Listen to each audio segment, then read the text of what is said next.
So you know, sometimes when you feel you accomplished something, I accomplished something in this show. I am so confident that Mr. 5.0 will go home and make a salmon Alfredo. I'm honestly contemplating. I feel like I accomplished something great. Yeah. I feel like I'll tag you a video call here even if I feel like I'm lost. Yeah. No, I'm here for you. Because I know what it means to throw food away when the cream just boil up and everything spill over on the stove. And I know what that is like, you know. Now this was definitely some encouragement. Nah, I tell you, after hearing your story, Joe, it reminds me of me. I just didn't get the Mrs. Villafana part yet, but we will get that in a time. Guys, so we're here to, as I said, why I brought two of you all together. You guys know each other. Yes, definitely. As did Sandra bring you two together? Yeah, she did. So me and that story. We were children. Yeah, actually, it happened when we were so young that I can't remember this. I can remember because he was younger than I. Right. Yeah. And what happened? I went to Mova at home. Yeah, in Mova, where she upstairs. lived. And she brought him up and she was like, "This is my godson," and we started to play that kind of thing. And then he told me he attended Tranquil, and that's the time. The Tranquil boy? Yeah. That was Tranquil boy too. Serious? That was the time. Nice. And we took numbers, that kind of thing. Right. And we kept it going, you know, always friends when we bounce up each other. Was always that. I can assure you, Akeem comes to the tent, even if it's once, to support me. And I do appreciate that. I have him right here. He don't even know how good I feel. When she sang every song, I yes. say, nah, I don't like this one. I like this one. I love her this one. That's right. And I would be there, like, even within my busy schedule in Carnival, I would Always make it my duty. Wow, yeah. So the connection has remained. Oh, yes. Yeah. And it's going to continue even in the absence of Sandra. Yeah. That's right. In the flesh. So what happened in terms of, so Sandra would have had a direct impact in terms of your upbringing? Definitely. Tell me a little bit about it. Well, coming up from young, so Sandra is my godmother, but I knew her as my grandmother. I always know Sandra as my grandmother.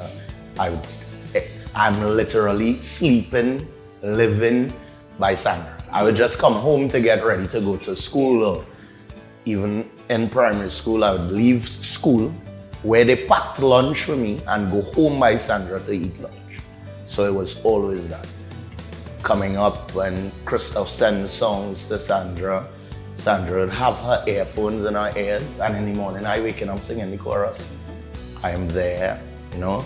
She was very instrumental in playing that part, where when I went to Tranquil, I was the consecutive monarch for 3 years straight, composing my own songs. So that part of my life, based on my culture, was because of her. And up to this day, I am a culture lover, so, you know, she has been and will always be close to me where that is concerned. And I know obviously you continued in the Calypso art form. Yes, so what impact you would have had on you in terms of even shaping you as an artist? Of course. The thing is, it's strange because Sandra, she likes everybody, but don't get me wrong, she had you people. Yeah, definitely. She loves everybody, you know, but she always has you people. And I was fortunate enough to be one of them, you know. And when she saw me, I had already won the Junior Calypso Monarch. Right. And that's when we started talking. It was in Tobago. And she was like, "Who is this child?" It had this thing called King's School Fort, something like Champs in Concert. Right. And she approached me, and I feel good. Yeah, my shoulders. I said, "What is this?" So I really win something, you know. And then mother coming to me. Exactly, and she realized who my dad was, and that brought her even closer to me. You know, she met my mom. My mom isn't in the limelight, but nevertheless, she didn't mind calling Sandra mommy, that kind of thing. And there was this one time after winning the Junior Calypso Monarch again, because I won on 3 occasions, but the second time around, she had on this outfit. I don't know if you remember the red painting. That's when she won. She sang Song of Healing, Song for Healing. And my mom was like, "Sandra, make an outfit for you." So I have to go and collect it. And when she went, it was the same thing that she wore. I said, wow, you know. So I have certain things I would remember. Yeah. And even after winning the National Calypso one, actually, I was like, well, you finally beat me. She said, the only thing you have to do now is beat me in terms of she won the Calypso one actually, 2 occasions as a woman, the only woman to do so. Yeah. And she said, I know you will eventually do it. So last year, when I came second, she said, almost. You know, so that kind of thing. That goal is still much very much in front of you. That's right. Yeah. Her legacy, you think, what should be remembered for? She would be remembered, for me, she would be remembered for being the voice of the voiceless. Like she would say it even when you don't want her to say it. That's right. Or you don't think she would say it. She would say it. Yeah. And she would say it for you. Yeah. Most of Sandra's, so to speak, bacchanal is for people. Yeah. She getting bacchanal for people.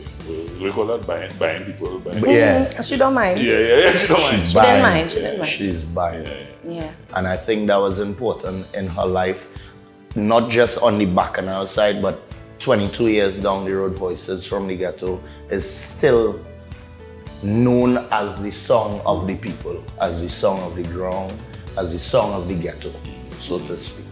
It's still relatable 22 years down. So true. I want you both of you to do something for me before we wrap. Just hit me off your fondest memory of her, something that she said to you, impact on her life. Think about it. Right. Yeah, some plenty. It's plenty. But I think with me, the most memorable moment would have been my dad's repast. With that video where we sang singing Voices from the Ghetto, and she was there, you know, neck and neck. She said, don't worry, I right here.